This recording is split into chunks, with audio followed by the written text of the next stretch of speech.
ನಾನು ಏನೇನು ವಸ್ತುವನ್ನ ಬಳಸಿದೀನಿ ಇಲ್ಲಿ?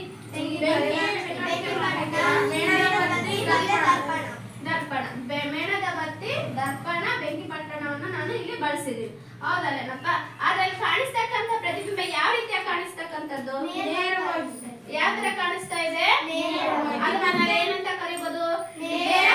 ಪ್ರತಿಬಿಂಬ. ಏನಂತ ಕರಿಬಹುದು? ನೇರ ಪ್ರತಿಬಿಂಬ. ಮತ್ತೆ ಕನ್ನಡಿ ಒಳಗಡೆ ಇರ್ತಕ್ಕಂತಹ ಚಿತ್ರ ಯಾವ ರೀತಿಯಾಗಿ ಕಾಣಿಸ್ತಾ ಇದೆ? ದರ್ಪಣದ ಹಿಂದೆ ಸೇಮ್ ಇದೇ ತರ ಇರೋ ಇನ್ನೊಂದು ಮೇಣದ ಬತ್ತಿ ಇಟ್ಟಿರೋ ತರ. ಮ್ಯಾಮ್ ಇದು ಒಂದ್ ಮೇಣದ ಬತ್ತಿ ಉಪಯೋಗಿಸಿರೋದು. ಆದ್ರೆ ನಮಗೆ ಹೆಂಗ್ ಕಾಣಿಸ್ತೈತೆ ಅಂದ್ರೆ ಅಂದ್ರೆ ಕನ್ನಡಿ ಹಿಂದೆ ಒಂದ್ ಇಟ್ಟವ್ರೆ ಮುಂದೆ ಒಂದ್ ಇಟ್ಟವ್ರೆ ಅಂತ ಹಂಗ್ ಕಾಣಿಸ್ತೈತೆ. ಆದ್ರೆ ಇಟ್ಟಿರೋದು ಒಂದೇ. ಅಂದ್ರೆ ನಿಮಗೆ ಇದ್ರಲ್ಲಿ ಅರ್ಥ ಆಗಿದೆ. ನೇರ ಬೆಳಕು ಅಂತಕ್ಕಂಥದ್ದು ನೇರವಾಗಿ ಚಲಿಸ್ತಕ್ಕಂಥದ್ದು ಗೊತ್ತಾಗಿದೆ. ಮತ್ತೆ ದರ್ಪಣದಲ್ಲಿ ಎರಡು ಇಟ್ಟಿದಾರೇನೋ ಅಂದ್ರೆ ಹಿಂದೆ ಒಂದು ದರ್ಪಣದ ಹಿಂಭಾಗದಲ್ಲಿ ಒಂದು ಮೇಣದ ಬತ್ತಿ ಮತ್ತೆ ಮುಂಭಾಗದಲ್ಲಿ ಒಂದು ಮೇಣದ ಬತ್ತಿ ಇಟ್ಟಿದಾರೇನೋ ಅನ್ನೋ ರೀತಿಯಾಗಿ ಪ್ರತಿಬಿಂಬ ಕಾಣಿಸ್ತಾ ಇದೆ. ಇಟ್ಟಿದೀವಾ ನಾವಲ್ಲಿ ಏನಾದ್ರು? ನೀವು ಹೇಳ್ತಾ ಇದ್ದೀರಾ ಹಿಂದೆ ಒಂದ್ ಇಟ್ಟಿದೀವಿ ಮುಂದೆ ಒಂದ್ ಇಟ್ಟಿದೀವಿ ಅಂತ ಹೇಳಿದೀರಾ. ಬಟ್ ಅದ್ರ ಹಿಂಭಾಗದಲ್ಲಿ ಏನಾದ್ರೂ ಇಟ್ಟಿದೀವಾ? ಅಲ್ಲಿ ನಾನು ಬಳಸಿರ್ತಕ್ಕಂಥ ಮೇಣದ ಬತ್ತಿ ಎಷ್ಟು?